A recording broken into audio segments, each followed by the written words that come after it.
Hey, friends. Okay, so let's read some more of our book, The One and Only Ivan. So, where are we at? Remember, good readers always think about what's just happened. Oh, yeah, so Ivan got a black crayon and he decided to draw a beetle, but Max still really didn't know what he was drawing. And then Julia, remember that's the custodian's little girl who comes in every night, was the one who looked around and said, "Oh, it's a beetle." And she's the one who's realizing what Mac is trying to draw. Change. Stella is the first to notice the change, but soon we all feel it. A new animal is coming to the Big Top Mall. How do we know this? Because we listen, we watch, and most of all, we sniff the air. Humans always smell odd when change is in the air, like rotten meat with a hint of papaya. Guessing. Bob fears our new neighbor will be a giant cat with slitted eyes and a coiled tail. But Stella says a truck will arrive this afternoon carrying a baby elephant. How do you know? I ask. I sample the air, but all I smell is caramel corn. I love caramel corn. I can hear her, Stella says. She's crying for her mother. I listen. I hear the cars charging past. I hear the snore of the sun bears in their wire domain. But I don't hear any elephants. You're just hoping, I say. Stella closes her eyes. No, she says softly. Not hoping. Not at all. Jambo. My TV is off, so while we wait for the new neighbor, I ask Stella to tell us a story. Stella rubs her right front foot against the wall. Her foot is swollen again, an ugly deep red. If you're not feeling well, Stella, I say, you could take a nap and tell us a story later. I'm fine, she says, and she carefully shifts her weight. Tell us the Jambo story, I say. It's a favorite of mine. But I don't think Bob has ever heard it. Because she remembers everything, Stella knows many stories. I like colorful tales with black beginnings and stormy middles and cloudless blue sky endings. But any story will do. Colorful tales with black beginnings. That must mean like bad start, stormy middles, like rough, they're weathering a storm, going through something. Cloudless blue sky endings, happy endings. Oh, I like the way she said that. I'm not in a position to be picky. Once upon a time, Stella begins, there was a human boy. He was visiting a gorilla family at a place called a zoo. What's a zoo? Bob asks. He's a street-smart dog, but there's much he hasn't seen. A good zoo, Stella says, is a large domain, a wild cage, a safe place to be. It has room to roam and humans who don't hurt. She pauses, considering her words. A good zoo is how humans make amends. Stella moves a bit, groaning softly. The boy stood on a wall, she continues, watching, pointing. But he lost his balance and fell into the wild cage. Humans are clumsy, I interrupt. If only they would knuckle walk, they wouldn't topple so often. Stella nods. Good point, Ivan. In any case, the boy lay in a motionless heap, while the humans gasped and cried. The silverback, whose name was Jambo, examined the boy as was his duty, while his troop watched from a safe distance. Jambo stroked the child gently. He smelled the boy's pain, and then he stood watch. When the boy awoke, his humans cried out, "Stay still, don't move," because they were certain, humans are always certain about things, that Jambo would crush the boy's life from him. The boy moaned, the crowd waited, hushed, expecting the worst. Jambo led his troop away. Men came down on ropes and whisked the child to waiting arms. Was the boy all right? Bob asks. He wasn't hurt, Stella says, although I wouldn't be surprised if his parents hugged him many times that night, in between their scoldings. Scoldings. Scoldings must mean that he's getting yelled at, because if he was doing that in the cage, I think his parents would be pretty angry at him. Bob, who has been chewing his tail, pauses, tilting his head. Is that a true story? I always tell the truth, Stella replies, although I sometimes confuse the facts. Lucky. I've heard the Jambo story many times. Stella says that humans found it odd that a huge silverback didn't kill the boy. Why, I wonder, was that so surprising? The boy was young, scared, alone. He was, after all, just another great ape. Bob nudges me with his cold nose. Ivan, he says, why aren't you and Stella in a zoo? I look at Stella. She looks at me. She smiles sadly with her eyes, just a little, the way only elephants can do. Just lucky, I guess, she says. Arrival. The new neighbor arrives after the 4 o'clock show. When the truck comes lumbering toward the parking lot, Bob scampers over to inform us. Bob always knows what's happening. He's a useful friend to have, especially when you can't leave your domain. With a groan, Mac lifts the sliding metal door near the food court, the place where deliveries are made. A big white truck is backing up to the door, belching smoke.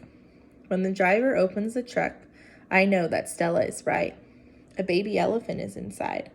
I see her trunk poking out from the blackness.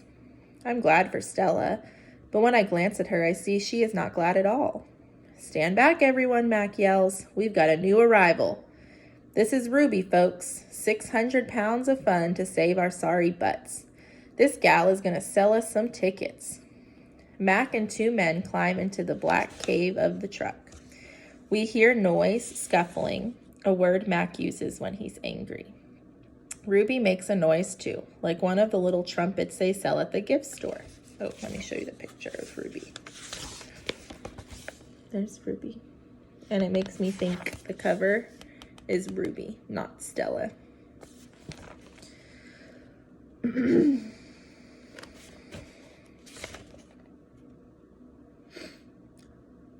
Move, Mac says, but still there is no Ruby.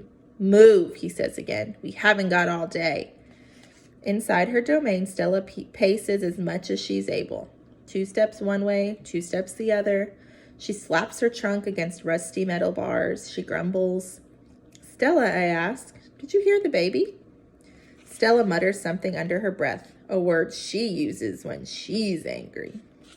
Relax, Stella, I say. It'll be okay. Ivan, Stella says, it will never, ever be okay. And I know enough to stop talking. Stella helps.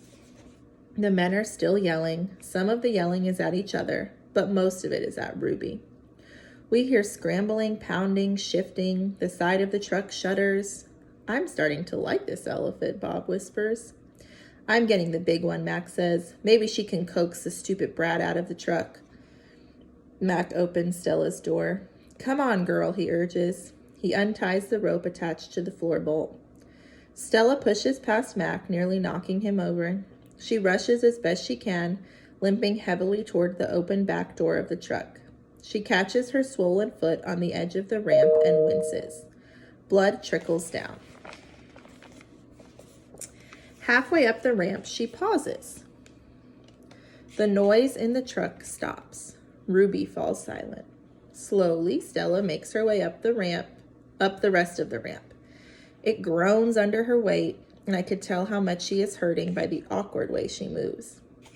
At the top of the incline, she stops. She pokes her trunk into the emptiness. We wait.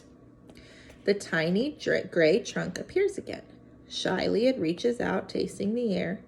Stella curls her own trunk around the baby's. They make soft, rumbling sounds. We wait some more. A hush falls over the entire Big Top Mall. Thud, thud. Step, step, pause, step, step, pause. And there she is, so small she can fit underneath Stella with room to spare. Her skin sags, and she sways unsteadily as she makes her way down the ramp. Not the greatest specimen, Max says, but I got her cheap from this bankrupt circus out west. They had her shipped over from Africa. Only had her a month before they went bust.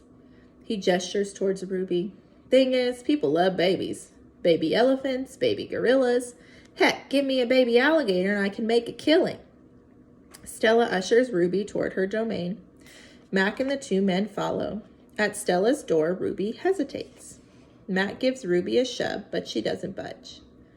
Doggone it, get a clue, Ruby, he mutters. But Ruby isn't moving, and neither is Stella. Mac grabs a broom. He raises it. Instantly, Stella steps in front of Ruby to shield her. Get in the cage, both of you, Mac shouts. Stella stares at Mac, considering. Gently but firmly using her trunk, she nudges Ruby into her domain.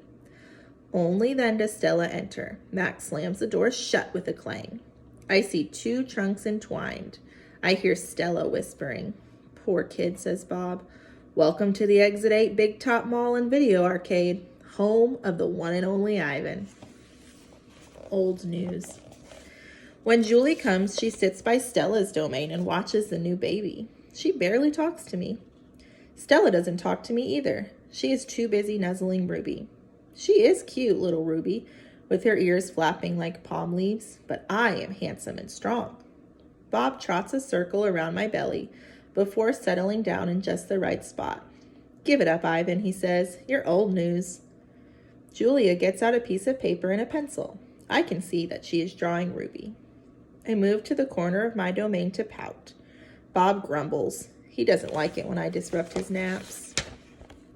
Homework, Julia's father scolds. Julia sighs and puts her drawing aside. I grunt, and Julia glances in my direction. Poor old Ivan, she says. I've been ignoring you, haven't I? I grunt again, a dignified, indifferent grunt.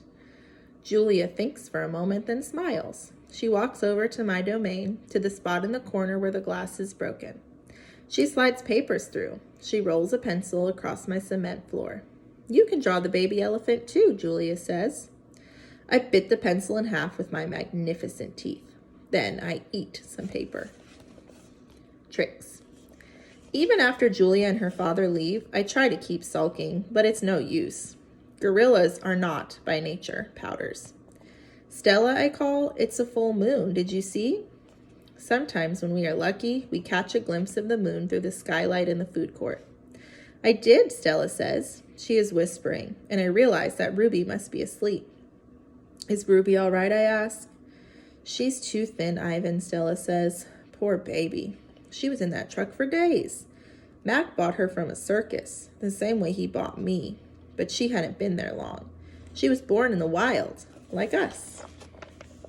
Will she be okay, I ask. Stella doesn't answer my question. The circus trainers chained her to the floor, Ivan, all 4 feet, 23 hours a day. I puzzle over why this would be a good idea. I always try to give humans the benefit of the doubt. Why would they do that? I finally ask. To break her spirit, Stella says, so she could learn to balance on a pedestal stool, so she can stand on her hind legs, so a dog could jump on her back while she walked in mindless circles. I heard her tired voice and think of all the tricks Stella has learned. Introductions. When I awake the next morning, I see a little trunk poking out between the bars of Stella's domain. Hello, says a small, clear voice. I'm Ruby. She waves her trunk. Hello, I say. I'm Ivan.